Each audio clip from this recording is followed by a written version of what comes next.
you'd be surprised to find out that in our estimation, somewhere between 30 and 50% of enterprises above a billion in revenue manage their pricing via spreadsheets. And that is obviously not the intention of spreadsheets. And it creates very difficult and complex pricing adjustment and pricing management situations inside those large organizations. The Industrial Sage Executive Series, sharing the stories behind game-changing executives, their organizations, and insights into today's industry challenges. Hello and welcome to today's Industrial Sage Executive Series. I am joined by Patrick Moorhead, who is the Chief Marketing Officer at PriceFX. Patrick, thank you so much for joining me. Again, this is a follow-up interview from before, so thank you for joining me again. Thank you. It's my pleasure to be here and glad to be here again. Well, I'm excited to jump in because a lot has changed, like a lot, not just COVID and all that good stuff, but a lot has changed for you, and I'd love to hear that. But before we, completely jump into this episode, for those who aren't familiar with PriceFX, just tell us, who are you guys? What do you guys do? Yeah, we are a cloud-native SaaS pricing optimization and management platform, and we sell to billion-dollar plus a year enterprises as a B2B service. And we are designed to drive profitable growth and efficiency within those large organizations by helping them better understand their transaction and customer data in the context of how they price their products, helping them then implement those insights into flexible price management strategies that are executed within the software with a high degree of speed, accuracy, and flexibility, and ultimately deliver the gains that you can get off of that into their distributed global sales organizations through profitability solutions like CPQ, like rebate management, channel management, et cetera, et cetera. So we've built what we believe is the leading SaaS pricing platform. We are one of the only companies that is a pure SaaS cloud offering. A lot of pricing software providers offer hybrid solutions that at some level require customers to install hardware in their facility, that require custom coded, hard coded software solutions. Ours is completely configurable and 100% delivered online, which makes it very flexible and speedy. And apparently the industry likes that because our growth has been significant. In fact, our growth has ranged from 70 to 80% year over year for 3 years running, even in through COVID. Wow, that's fantastic. It sounds like there's a win there. So, just actually, as a follow up to that, real quick, before we'll jump into a little bit more stuff here. But how exactly, from a very basic fundamental level, how does that work? Is that are you like, let's say from a manufacturing standpoint, is it plugging into like taking ERP data and customer data and right. looking at trends and whatnot? Yes, that's exactly right. So another way to think about PriceFX is a sort of a middle office management layer. We're able to ingest a significant amount and variety of data. So we can ingest ERP data. We ingest CRM data. We can ingest data from financial services systems. For some customers, we ingest data from web scraping services. In the case of one customer in Europe, we even ingest and interface weather data as relates to their lift ticket business. So we're very data omnivorous, and then we're able to transform that data by pooling it into data marts or lakes, as the industry would call them, to generate insights that then can lead into centralized flexible price management. And you'd be surprised to find out that in our estimation, somewhere between 30 and 50% of enterprises above a billion in revenue manage their pricing via spreadsheets. And that is obviously not the intention of spreadsheets.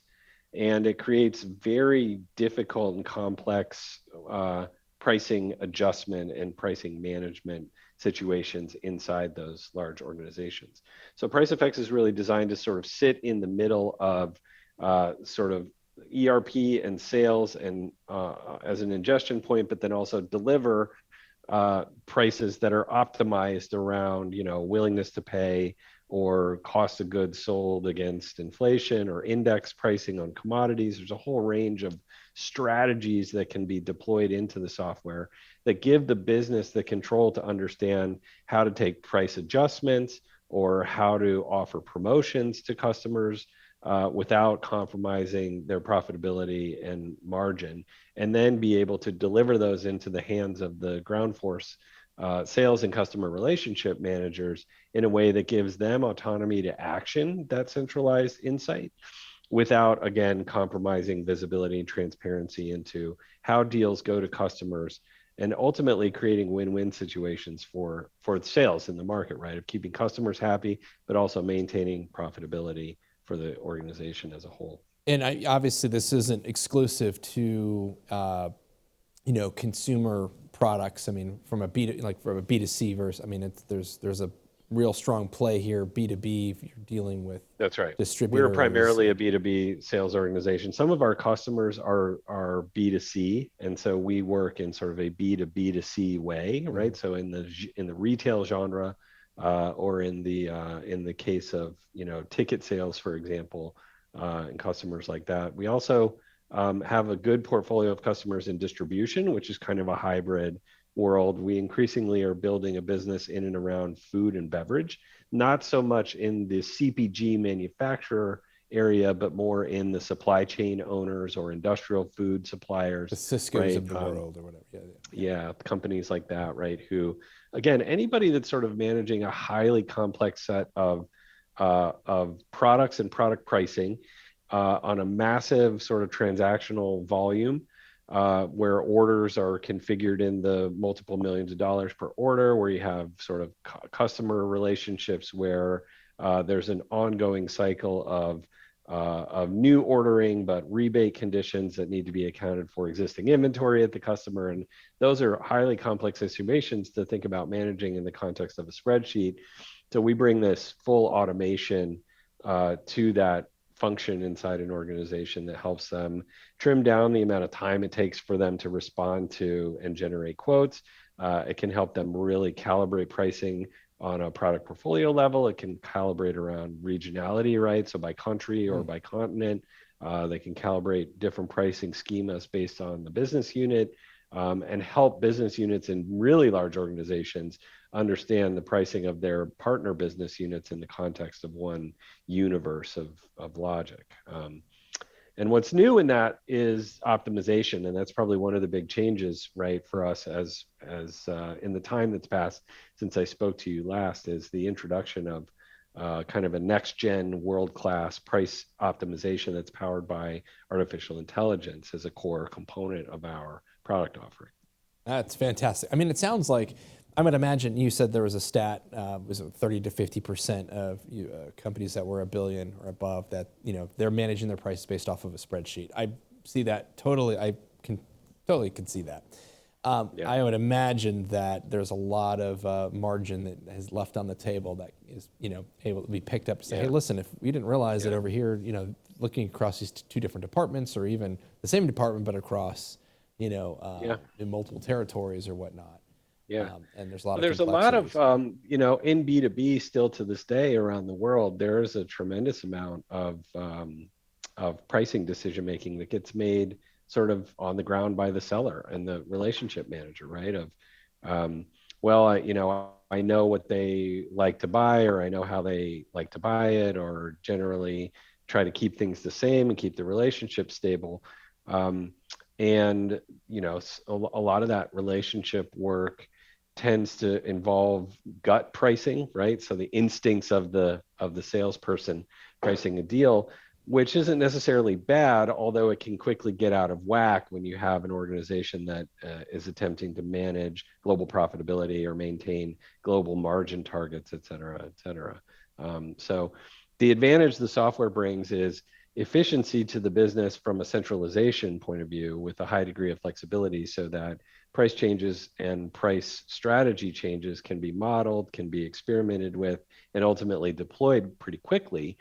but then delivering all of that directly into the hands of the field sales organization, right? So that as a customer's order is being configured, and again, with that optimization in place, the seller can actually receive guidance in the order itself that says, hey, watch out for this discount, or you could be charging more for this based on this, right? Which for any salesperson, finding out that they could reliably probably charge more for something means better commissions, and right, there's a lot of opportunity there as well. Absolutely. No, it sounds like a pretty interesting software, and I can imagine why you were having experiencing the kind of growth rates that you have consistently year over year. And I can only imagine that the pandemic has added to that, as it's another massive variable just across the board, from spikes in demand to supply chain issues to labor issues to all kinds of things that are affecting price. Where do we give up on margin? How much are we going to absorb versus now we got to pass it on, and what. So how has some of these challenges that the pandemic has brought sort of altered, your business and your customers? I think each customer is unique, and there's no one size fits all. And I think we're still overall in business grappling with what the long-term effects of the pandemic are going to be. In the early innings of the pandemic in 2020, I would say the primary pricing challenge that was brought about was speed of adjustment. And it forced into the light the idea that a lot of companies sort of philosophically believed it would become necessary someday to develop a rapid and reflexive or flexible approach to how they price and reprice and adjust pricing for their business, but it wasn't a high priority. And the pandemic created a black swan event where if you weren't able to rapidly and flexibly adapt your pricing strategy, you probably felt some pain. And so in 2020, I think there was a heavy interest from industry around, okay, I've got to find a way to sort of get more flexibility in the way that I manage my pricing so that I can be more adaptive to the world, because the world is now changing in ways we hadn't anticipated, and it's happening really fast. I think as we've gone along in 2021, that is still true.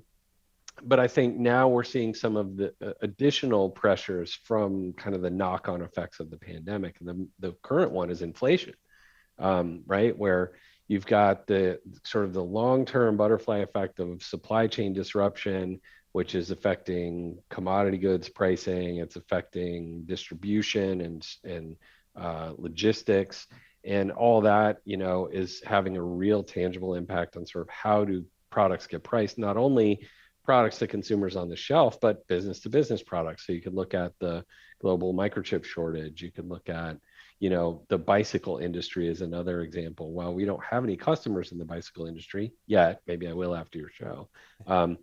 The bicycle industry is one that we talk about a lot because there is a very self-contained universe of how the pandemic brought on this massive demand spike, right? Everyone's stuck at home, and so I'm going to get a bike because I need to go out and exercise, that the industry was not ready for. And so inventory went down. Meanwhile, the ability of the manufacturing of bikes to supply parts that were necessary at the volume to meet demand wasn't there. It's still not there, right? And you saw a similar thing in the auto business, right? And so now it's not only about, hey, can we adjust our pricing and pricing strategy to effectively and rapidly respond to the necessities of the market, but also how do we, on an ongoing basis, potentially account for these fluctuations in sectors of the market that we haven't had to account for before, like massive shortages in commodities or in the availability of industrial parts. Yeah, absolutely. It's been incredibly complex, and I don't know that there are any manufacturers right now that have not been affected by this at all. Right. That's right. We're hearing all kinds of stories where, hey, I've got all these orders.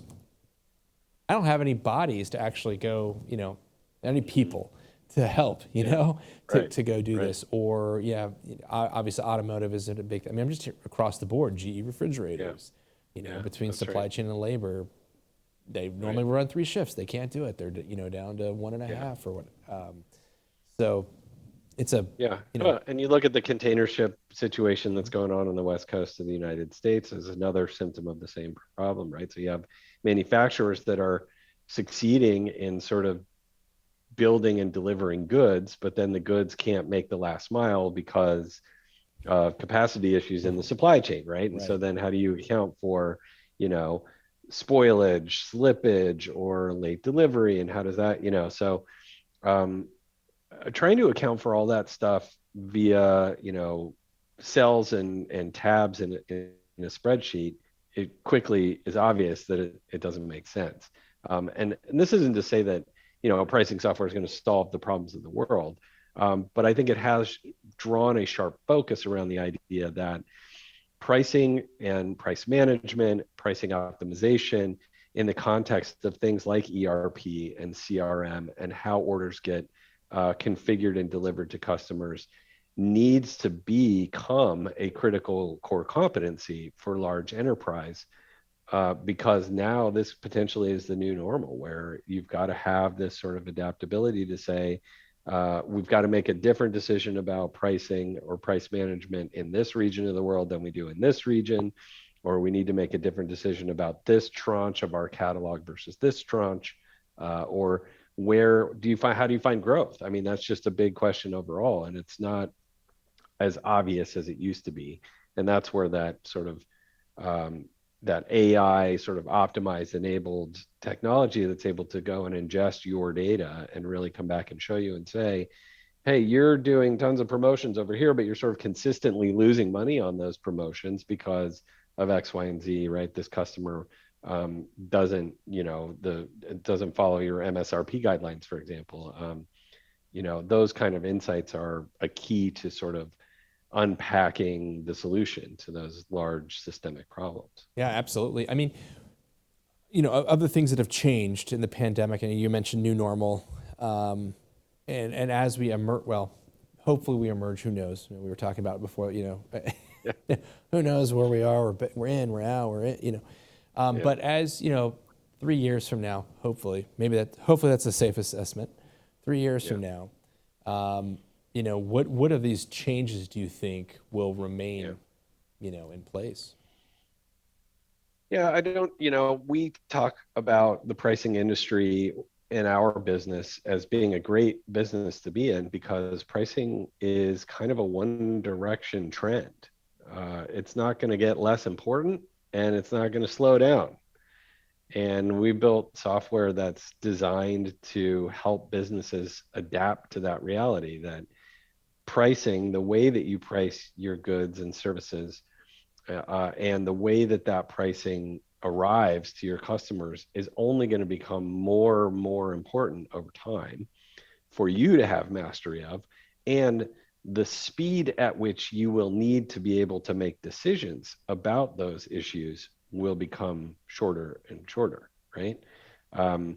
So that, I think that's a macro trend that is not going to reverse itself anytime soon. And in 3 years, that will still be true, that the companies that are growing successfully are going to be the ones that are able to rapidly action insights off their data to deliver contextually appropriate pricing into their customers and markets in a way that's going to both make the markets work, but also drive their growth and profitability goals.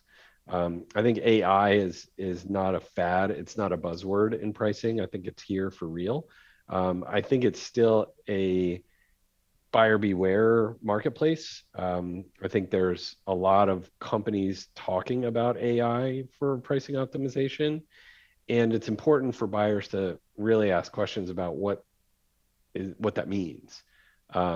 Is it, for example, a black box AI where I'm supposed to give you my data and trust that your software plus smart people are going to just, they're going to spit out an answer and I just have to believe that? That's it, right?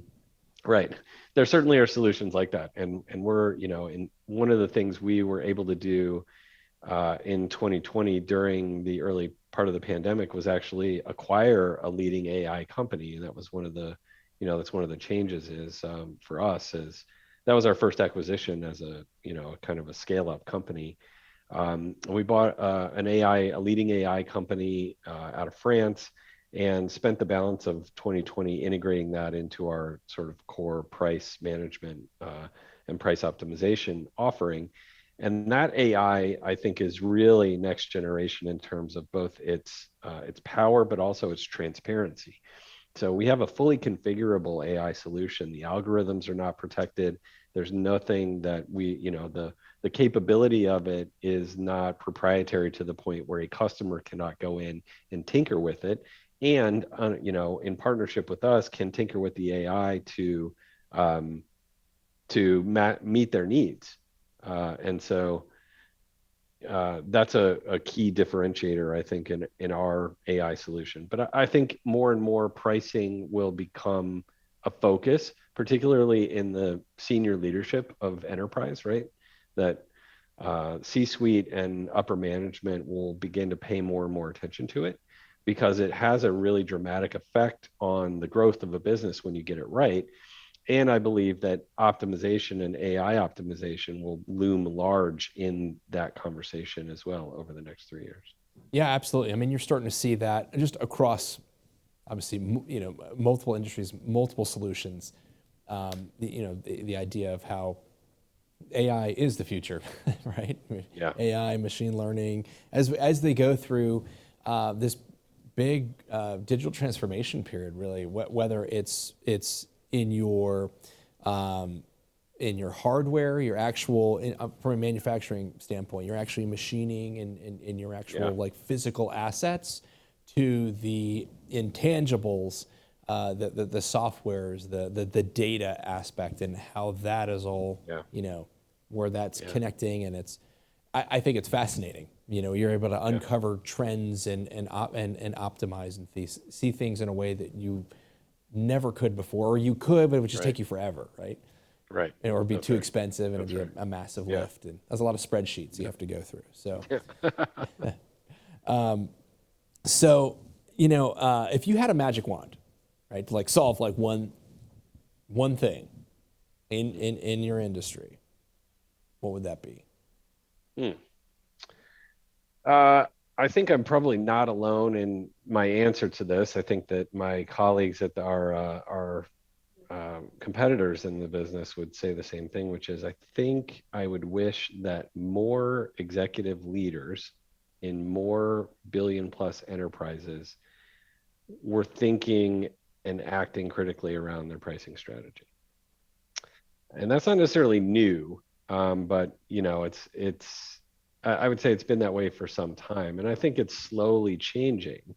But knowing what we know about the type of impact that high-grade enterprise pricing automation can bring to a business, I'm constantly surprised that it's not a top conversation piece among CEOs and CFOs and CROs. Right. And the data point is pretty shocking. I think if you can achieve, a 1% move in price can yield an outsized, multiple percentage point growth in profitability. And if you have the right tooling, it's actually a fairly easy way to achieve that kind of result in the context of the other ways you could go about achieving, several basis points of revenue growth in a calendar year.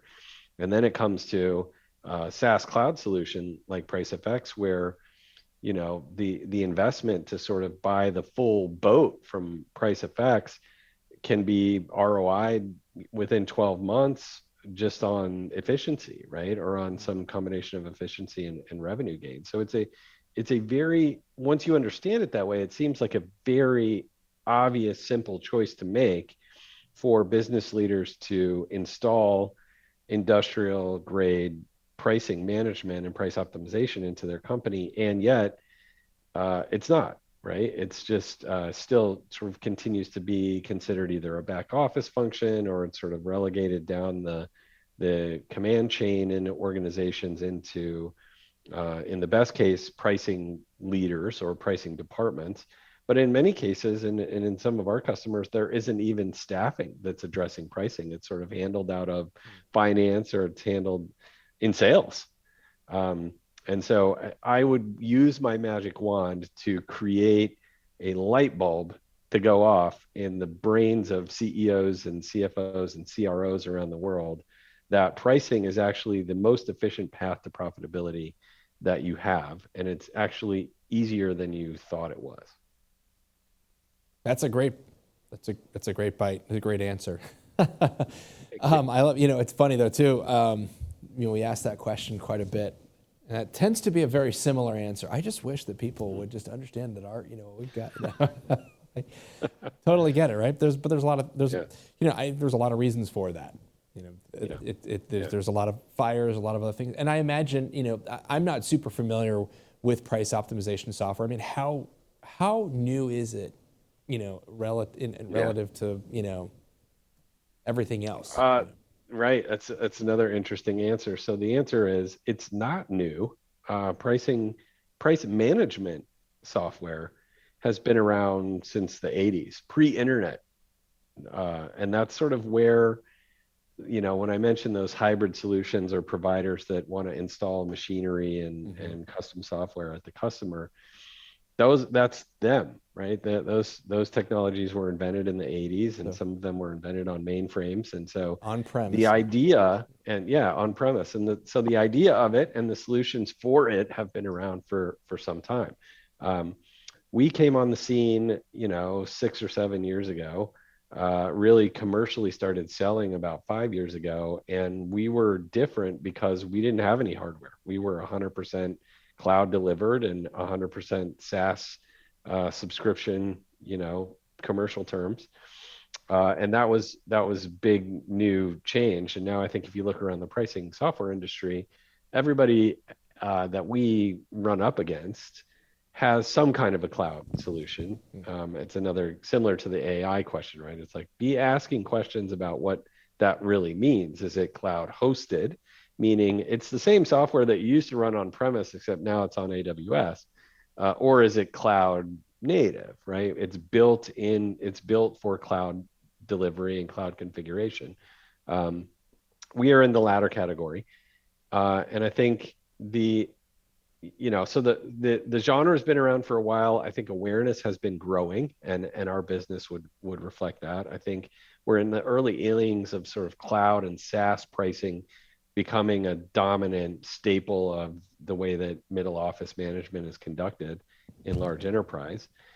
Optimization is the new shiny object in that conversation. And I think there's a lot of learning that needs to happen in the business to grow into what to do with that.